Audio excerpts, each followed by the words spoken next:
जिस तरीके की विजन ऑनरेबल प्राइम मिनिस्टर की रही और ऑनरेबल चीफ मिनिस्टर और बाकी जो लोग इस प्रोजेक्ट से जुड़े हैं, जिनकी ये विजन है एक मॉडर्न ट्रांसफॉर्मिंग नेशन जो हमारी आज दुनिया देखती है, उसमें जो हमारे रीति रिवाज और जो हमारे बड़े important cultural, religious, iconic establishments हैं, जिनका हिस्टोरिकल सिग्निफिकेंस है, उसको हमें रिस्पेक्ट करना है, उसको अपलिफ्ट करना है। वो ओवरऑल विजन को देखते हुए हमने ये प्रोजेक्ट की पूरी डिज़ाइनिंग और सोच विचार इस पे करा है। 2030 का अयोध्या आज की अयोध्या से कितना डिफरेंट होगा? आज की अयोध्या से तो वो पता नहीं कितना मल्टीपल टाइम्स सुनहरा होगा। एक अलग ही रूप होगा, एक अलग ही रूप जो हमने सिर्फ जिसके बारे में पढ़ा है, सुना है बचपन में, जिसके बारे में ड्रीम किया है, लेकिन वहाँ जाओ तो कुछ और ही हकीकत थी। वो हकीकत पुरानी हो जाएगी, वो हकीकत will fade into distant memory. It will be a completely transformed city. Ayodhya में राम टेम्पल का इनॉग्रेशन निश्चित तौर पर एक बहुत बड़ी ऐतिहासिक घटना होगी, लेकिन इसके साथ ही अयोध्या नगरी की एक नई यात्रा शुरू होगी। वो है एक ग्लोबल रिलीजियस हब बनने की आगे आने वाले सालों और दशकों में। एक अनुमान के मुताबिक सन 2051 में अयोध्या में आने वाले पर्यटकों की संख्या 20 करोड़ से ऊपर होगी। आज ये संख्या 2 करोड़ है। इसी तरीके से लोकल पॉपुलेशन में लगभग दोगुने का इजाफा होने जा रहा है। क्या प्लान किया है सरकार ने आगे आने वाले सालों और दशकों में अयोध्या के स्ट्रक्चर्ड डेवलपमेंट और ग्रोथ के लिए? आइए जानते हैं देश के जाने माने आर्किटेक्ट दीक्षु कुकरेजा से, जिनकी कंपनी उस कंसोर्शियम का पार्ट थी जिसने अयोध्या का मास्टर प्लान 2051 तैयार किया है।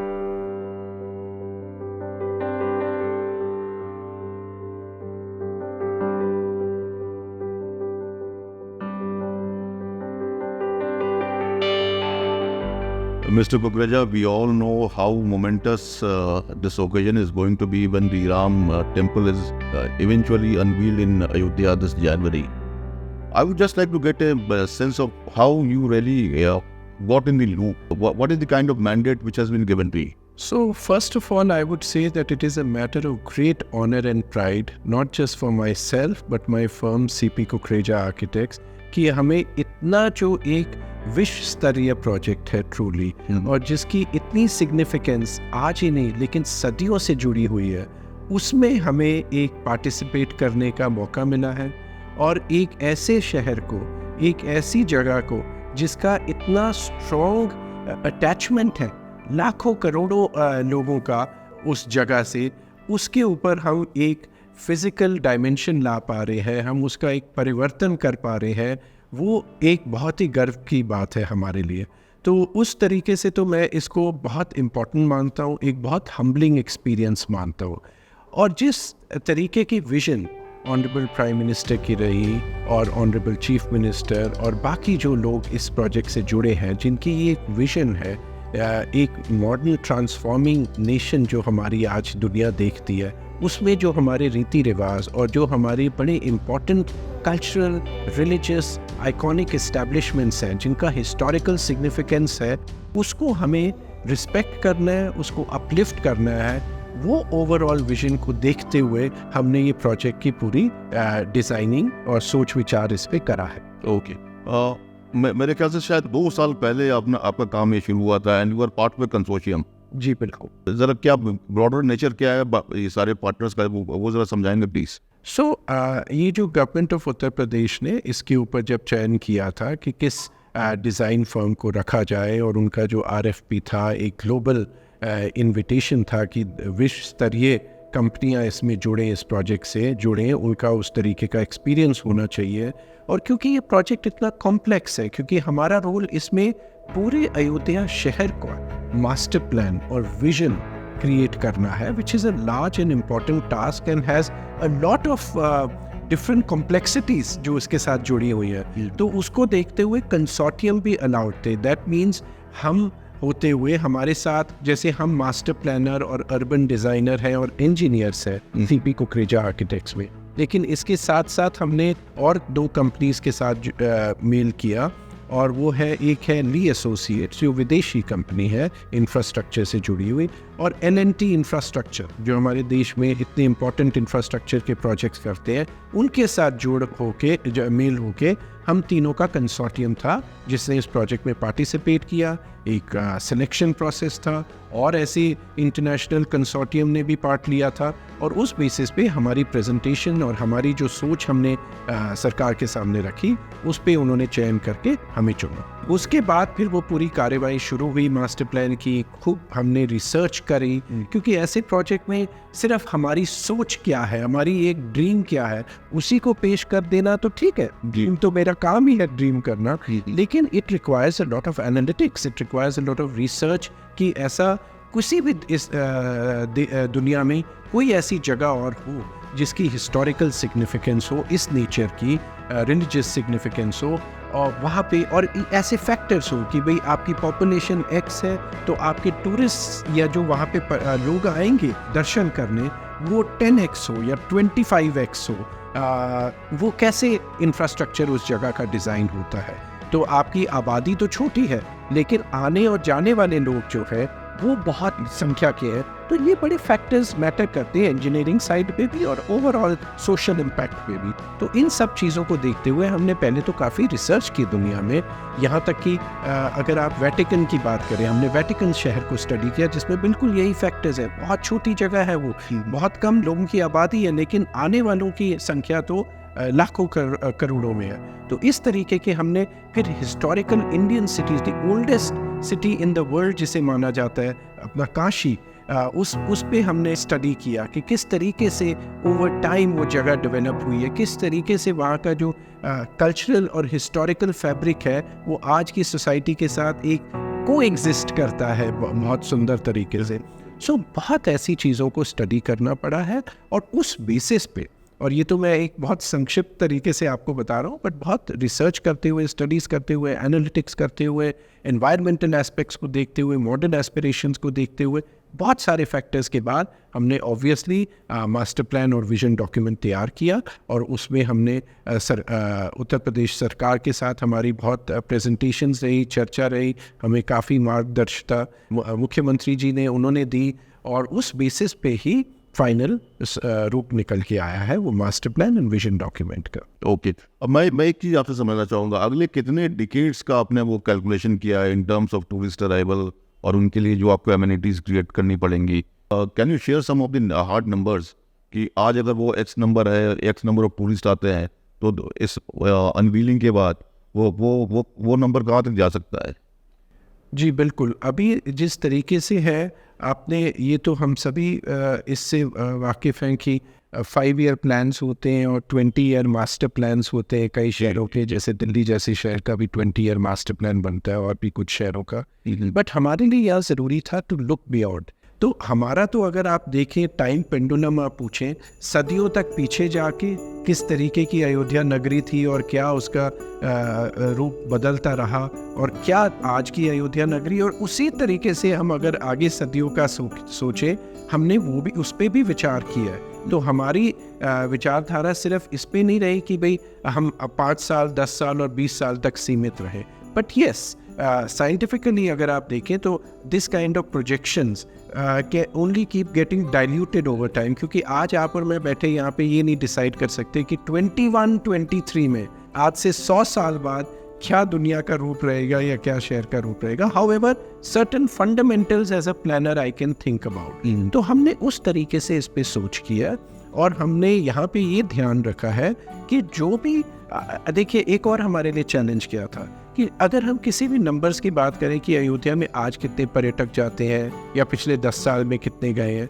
वो सब एक तरीके से नहीं फैक्चुअल नंबर्स, रेलेवेंट नंबर्स, क्योंकि जो अब आने वाले समय में जब यहाँ पे राम मंदिर की स्थापना होगी तो उसके बाद जो नंबर्स होंगे उनका पिछले नंबर से कोई लेना देना नहीं हमारे हिसाब से, और numbers will go much larger. So ये प्रोजेक्शंस करते हुए ये देखा गया है कि जिस तरीके की भी वो सिटी को रूप मिले, it should not crumble under the infrastructure demands of that influx of people. Okay, तो यहाँ पर आपकी प्रायोरिटी एज एन आर्किटेक्ट क्या ये थी कि कल्चरल हेरिटेज को हर हाल में वो बिल्कुल सस्टेन रखना है, या उसको और भी ज़्यादा मतलब उसमें और भी ज़्यादा शीन ऐड करना है?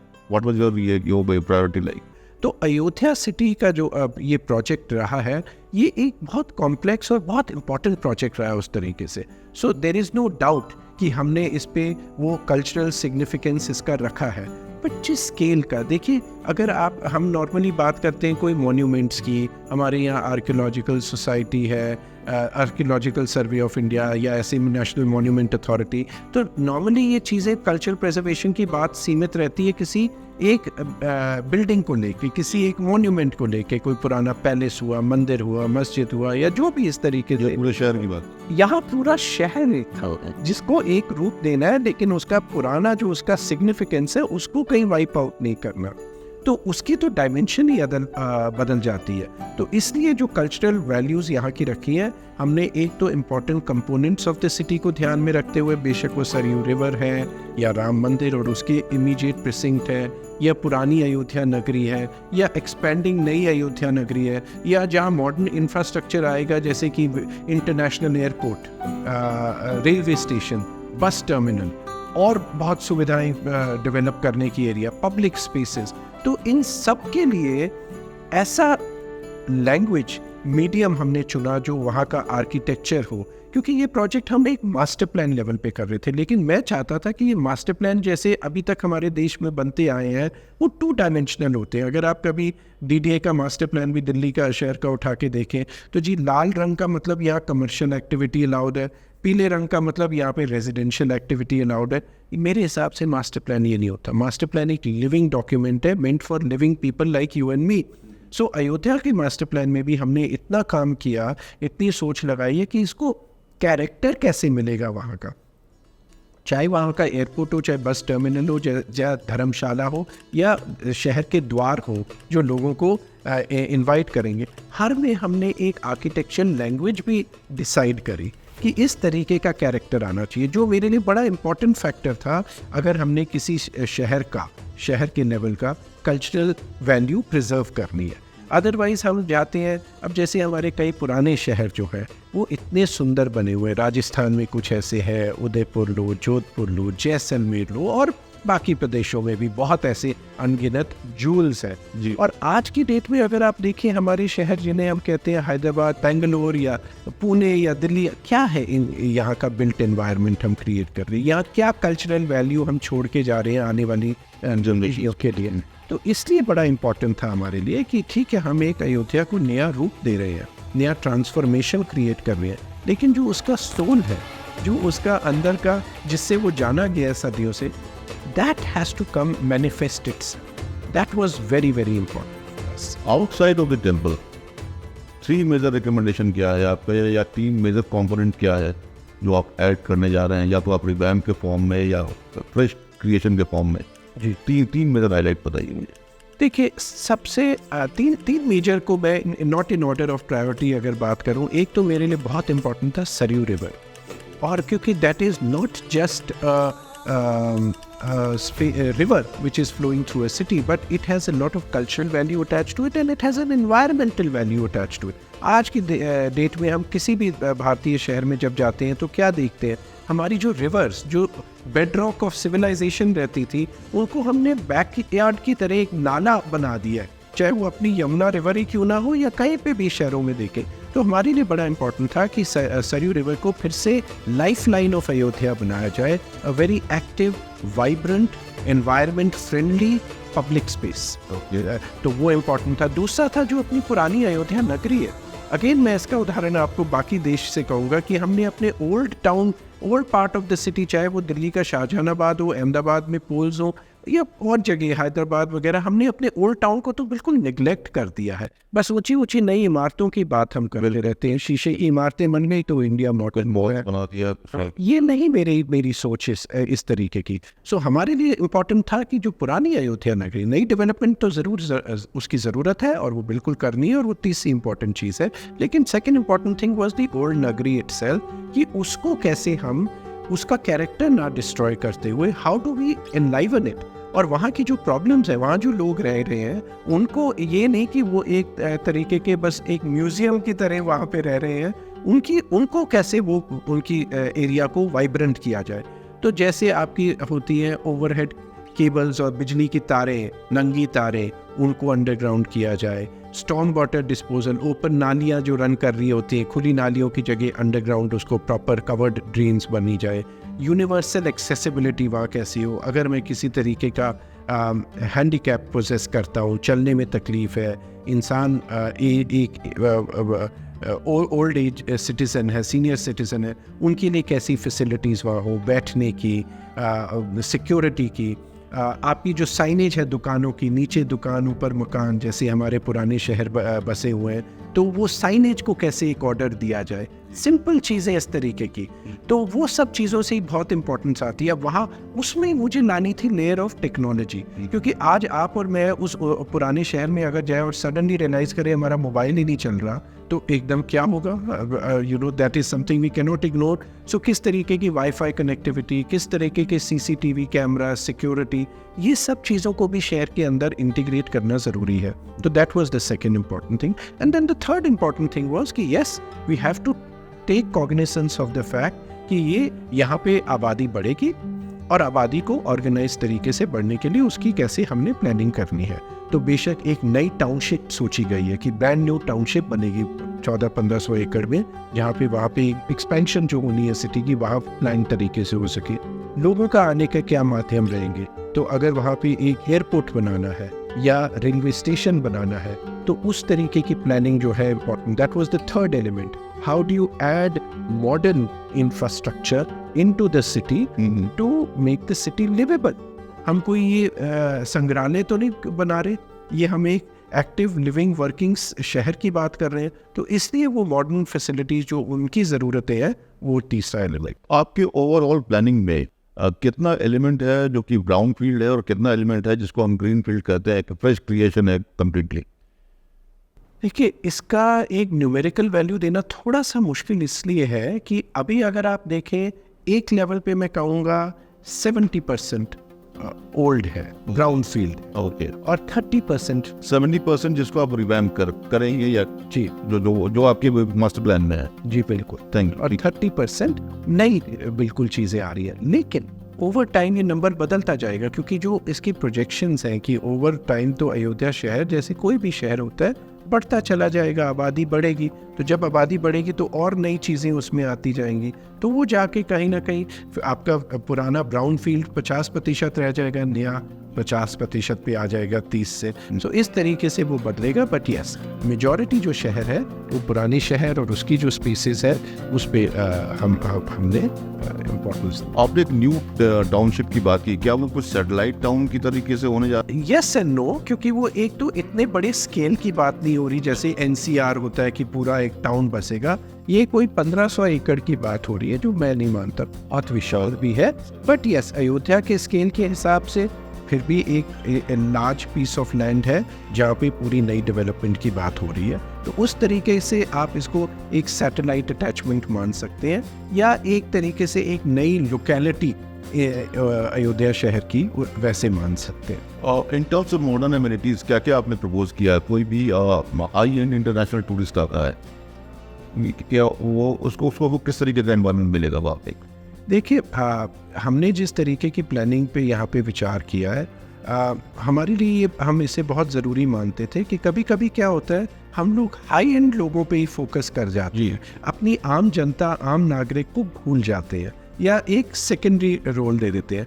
मेरे लिए ये बहुत ज़रूरी था। सर, लेकिन वो टूरिज्म में वैल्यू और वॉल्यूम दोनों की बात करते हैं। बिल्कुल बिल्कुल, वैल्यू और वैल्यूबल टूरिस्ट आना एक बहुत इंपॉर्टेंट है, और उसके लिए क्या फैसिलिटीज़ देना है मैं बिल्कुल मानता हूँ वो ज़रूरी है। लेकिन अपना एक आम नागरिक, एक अपने एजिड सिटीज़न, जिसकी एक तरीके से हमेशा से ये ड्रीम रहा हो कि मैंने या इस धरती से उठने से पहले मैंने एक भगवान राम के दर्शन करने हैं, मैंने अयोध्या शहर के दर्शन करने हैं, वो चाहे उसकी पॉकेट में 100 रुपये क्यों ना हो, केवल उसके लिए भी तो ध्यान देना हमें ज़रूरी था।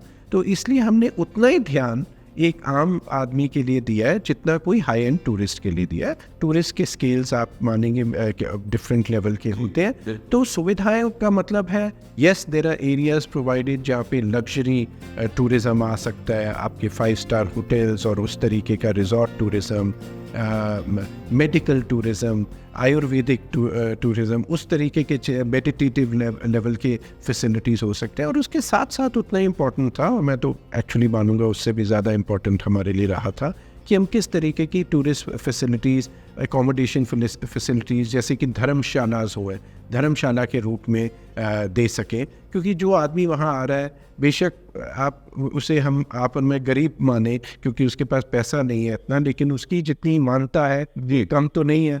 तो उसके आगे ये नहीं होना चाहिए कि लोग आ रहे हैं वहाँ पे हज़ारों लाखों के तादाद में, ऐसी फैसिलिटीज़ को हम भूल गए या सेकंड प्रायोरिटी पे रखा। तो होना क्या है, वही जो बड़े सुंदर हम पेवमेंट बनाएंगे वहीं पे लोग दरी निकाल के वहीं पे रात को सोएंगे।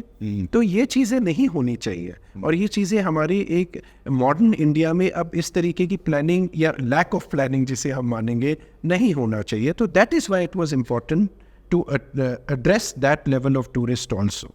And across the tourism spectrum, properly things have been planned. कि और इसमें ये भी एक बड़ी अच्छी चीज़ है कि हमें अब उस मोड ऑफ थिंकिंग पे जाना चाहिए, और जा रहे हैं हमारी सरकारें, हमारा देश, कि सब कुछ हम प्राइवेट सेक्टर से गवर्नमेंट से, सरकार से ही ना एक्सपेक्ट करें कि जी सब कुछ उनको ही खोलना है, उनको ही क्रिएट करना है। आज की डेट में प्राइवेट सेक्टर को भी लाना चाहिए। पीपीपी मॉडल, चाहे पीपीपी मॉडल हो, चाहे बेशक ऑक्शन ऑफ लैंड करके वो लोग आके अपनी फैसिलिटी क्रिएट करें और पैसा नहीं वहाँ फैसिलिटी देने के लिए। तो ये चीज़ का मॉडल भी यहाँ पे रहा है, which I think is a very positive. तो आपने वो किसी हॉस्पिटैलिटी क्लस्टर के लिए जगह छोड़ी है? हमने हॉस्पिटैलिटी एरियाज यस बिल्कुल डिफाइन करे हैं, क्योंकि हॉस्पिटैलिटी एरियाज के लिए जगह छोड़ी है। एक चीज़ आपसे समझना चाहूँगा, आपने ये जो ओवरऑल जो प्लानिंग की है, क्या एस्टिमेट है कितने का एक्सपेंडिचर है, मतलब आने वाले सालों में या आने वाले दशकों में? क्योंकि I would like to believe it will remain an ये work in progress for quite some time. बिल्कुल, it will remain a work in progress, and very honestly the scale of this project, it was not just a brand new city being made. It is हमारा role इसमें ये था कि हम एक तरीके से एक मार्गदर्शिता दें, एक स्ट्रेटेजाइजिंग करें, एक एनालिसिस करें कि ऑफ द पॉसिबिलिटीज़। बिकॉज मैं ये मानता हूँ कि मास्टर प्लान एक लिविंग डॉक्यूमेंट है।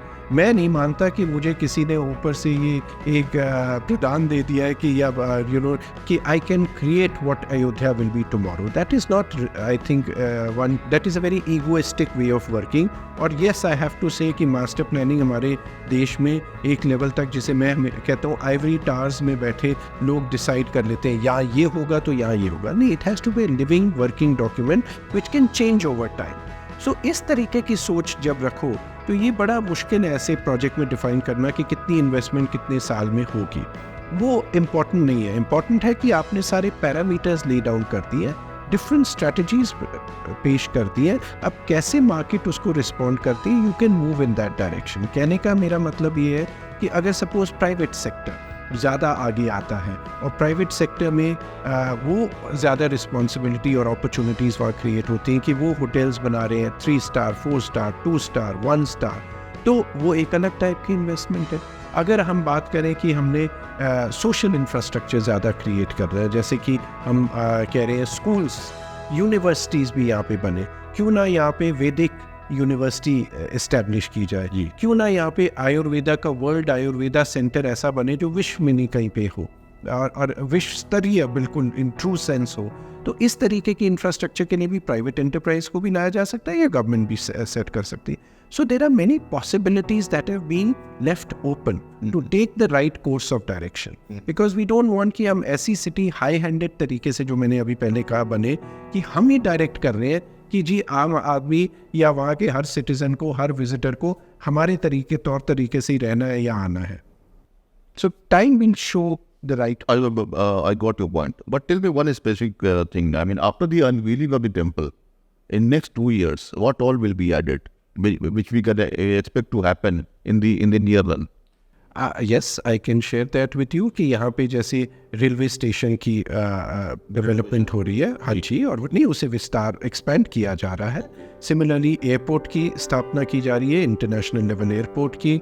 बस टर्मिनल जो है वहाँ के उसको इंटरस्टेट बस टर्मिनल उसको प्रॉपर एक्सपेंड किया जा रहा है और अगेन विश्व स्तरीय बनाया जा रहा है। जो रोड्स की कनेक्टिविटी है, रोड्स की लेइंग प्रॉपर करी जा रही है, वाइडनिंग करी जा रही है, that connectivity, highway connectivity is being established. उसके अलावा आप देखें तो जो यहाँ पे होटल्स और धर्मशालास का सेटअप किया जा रहा है। अगले 2 साल में आप देखेंगे जो यहाँ के द्वार, जैसे शहर में एंटर करने के लिए बहुत सुंदर द्वार क्रिएट किए जा रहे हैं, वो हो रहा है। और ये सब चीज़ें हम अगले 2 साल में ज़रूर वहाँ देखेंगे। मैं एक सवाल आपसे पूछना भूल गया। आप जैसे आपने एक मुझे रिस्पॉन्स दिया था कि you closely examine and study the model of Vatican city, उसके अलावा किसी और होली सिटी पर आपने नज़र डाली थी जिनको हम ग्लोबल होली सिटी के तौर पे देखते हैं? बिल्कुल, मैंने जैसा कहा, हमने वेटिकन सिटी को स्टडी किया और देखा वहाँ पे किस तरीके के इंफ्रास्ट्रक्चर फैसिलिटीज़ है, कैसे जब छोटे से शहर में देश मानते हैं लोग उसे, वहाँ पे एक सीमित आबादी जो वहाँ परमानेंट रहती है, बट इतने पर्यटक, इतने टूरिस्ट, इतने रिलीजियस माइंडेड लोग वहाँ पे आते हैं, तो वो किस तरीके से वो सरवाइव कर पाती है place, because you have a far greater transit population compared to permanent population. So that aspect was important for us to see at a global scale कि किस तरीके से हैंडल हुआ। और उसके अलावा फिर अपने देश में बहुत ही अच्छे एग्जाम्पल्स है, बहुत ही इम्पोर्टेंट तीर्थ स्थान है, जैसे काशी का मैंने आपको बताया। उसके अलावा गोल्डन टेम्पल है अमृतसर में, उसमें भी इस तरीके से हमने उस पर गौर किया।